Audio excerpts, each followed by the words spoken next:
What if I told you that the most powerful survival tools are hiding in plain sight in your house right now?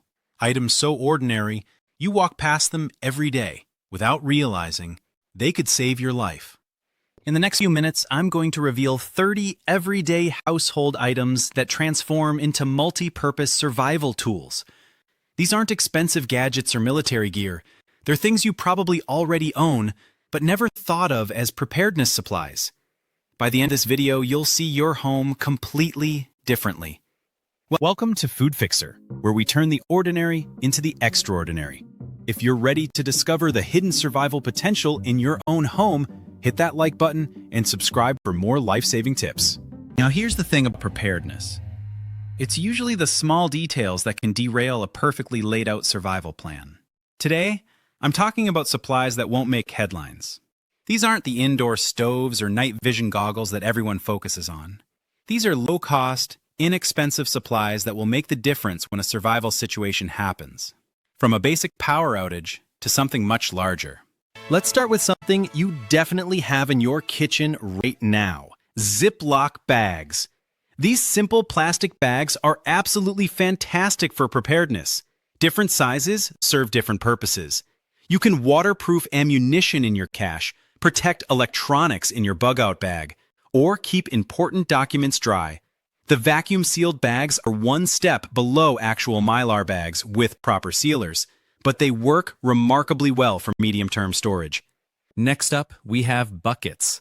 5-gallon, 1-gallon, 2-gallon, 6-gallon buckets. I can't tell you the last time I threw away one of these buckets, because they can be used for so many different things. Food storage is obvious. I store rice, flour, and beans in 5-gallon buckets. When I open those up, I transfer them into smaller 1 or 2-gallon buckets. But here's what most people don't think about. Emergency toilets.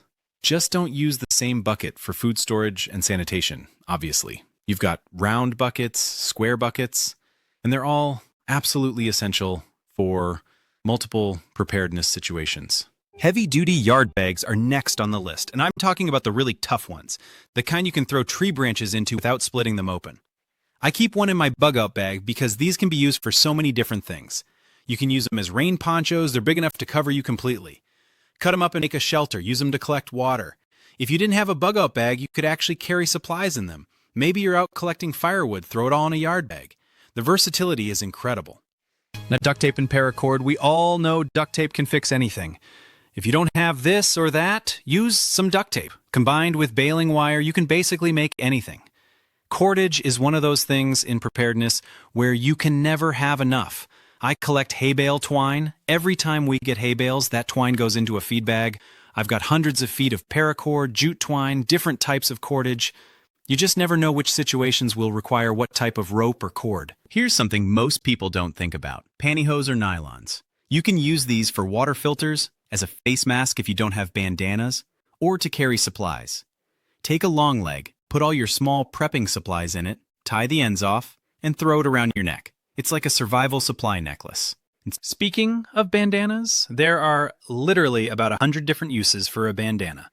Filtering air by putting it over your face, concealment, first aid, and you can even make cordage out of a bandana by cutting it into strips. These multi-purpose items are exactly what you want in your preparedness supply. Plastic sheeting or visqueen is another game changer. These plastic rolls are big enough to do almost anything with. In a pandemic-type situation, you're sealing up windows and doors. If you're trying to keep heat inside the house, seal up windows with this plastic. Use it as a tarp when you don't have one or need an additional tarp. Just cut off a piece and you're ready to go. Let's talk about cleaning supplies that double as survival tools. Vinegar can be used for cleaning, cooking, and preservation. Bleach works as a disinfectant for water and general sanitation. Both of these have multiple uses beyond their obvious applications. Coffee filters are another brilliant multi-purpose item. You can store small items in them, use them to filter water and remove sediment, or as a pre-filter for your water purification system. Most of us have coffee filters sitting around the house already. So this is essentially free preparedness. Your pantry holds some serious survival power. Salt is great for flavoring bland food, but it's also essential for food preservation. You've got sea salt, kosher salt, regular table salt. Different types serve different purposes. Stock up on quite a bit of salt because you're going to need it. Baking soda and baking powder are pantry powerhouses. While baking powder is mainly for baking, as a leavening agent, baking soda has numerous uses. You can make toothpaste with it, use it for hygiene and sanitation and cleaning. Here's a bonus tip. When baking soda expires, it doesn't go bad or become toxic. It actually retains some properties and can still be used for cleaning. Clothespins might seem basic, but they work in conjunction with many other prepping supplies. Use them with plastic sheeting, Mylar bags, or for hanging up shelter materials. Maybe you need to get something secured in a spot until you have time to tie it off properly. Clothespins are perfect for that. In a grid-down situation, you'll be washing clothes by hand and hanging them to dry, so you'll definitely need clothespins.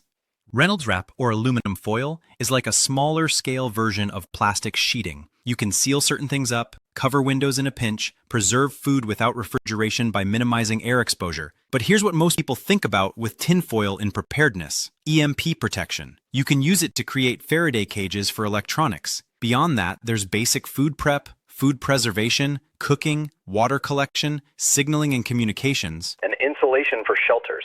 I used to buy one roll and wait for it to run out before buying another. Now I keep 3 or 4 rolls as backups because it's one of those things you don't want to run out of. So the other people represent that for Cedric Clay. Trash cans offer surprising versatility. Aluminum ones give you the Faraday cage aspect for EMP protection. Plastic ones can be used for rain catchment and washing. Even cardboard boxes can be sealed up to create a DIY Faraday cage. The key is thinking beyond their obvious purpose. Mylar blankets are incredibly cheap, about $1 each, but incredibly useful. I have a drawer full of them, probably 30 or 40 just sitting there. They work like tarps, like plastic sheeting, but they're compact and lightweight. You could even make a pillow by taping one closed and stuffing it with leaves. You just never know when something like that might come in handy. Baby wipes deserve special mention because they're superior to paper towels in many situations. They can clean you up, clean the kitchen, work as a disinfectant, and handle jobs where paper towels would fall apart when wet. With baby wipes, you've got more options and better functionality. Now for some creative items. Corks are good for sealing things shut and can be used as bobbers for fishing. Bobby pins have similar versatility. Speaking of fishing, you can use tin can tops to make fish hooks and dental floss as fishing line. That combination gives you a makeshift fishing kit. Good luck catching anything with it, but in a desperate situation, who knows? Finally, let's talk about potassium permanganate. I catch heat about this one because people think it's too exotic to carry around. But I have a small vial in my bug-out bag because it's not just for starting fires. Yes, you can start a fire by mixing it with antifreeze or brake fluid, and in a bug-out situation, you might find abandoned cars with brake fluid. But that's not the only reason I carry it. Potassium permanganate kills bacteria, algae, viruses, and fungi within an hour. You use much less for water purification than for fire starting. It's also a disinfectant. So you've got 3 different uses: fire starting, water purification, and disinfection. For the tiny amount of weight it adds to your bag, it's worth carrying. These 30 items represent hundreds of potential uses in survival situations. The more you think about it, the more you brainstorm, the more ideas you'll come up with. We could probably go through any house and find a preparedness use for every single product. The beauty of this approach is that these items are useful in general preparedness and specific to certain disaster scenarios. They're not headline-grabbing gear, but they're the supplies that will make the real difference when you need them most. If you found this helpful, make sure to hit that like button and subscribe to Food Fixer for more practical preparedness tips. What everyday items in your house have you discovered new uses for? Drop your ideas in the comments below. I'd love to hear what creative solutions you've come up with. Until next time, stay prepared and keep thinking outside the box. Your survival might depend on it.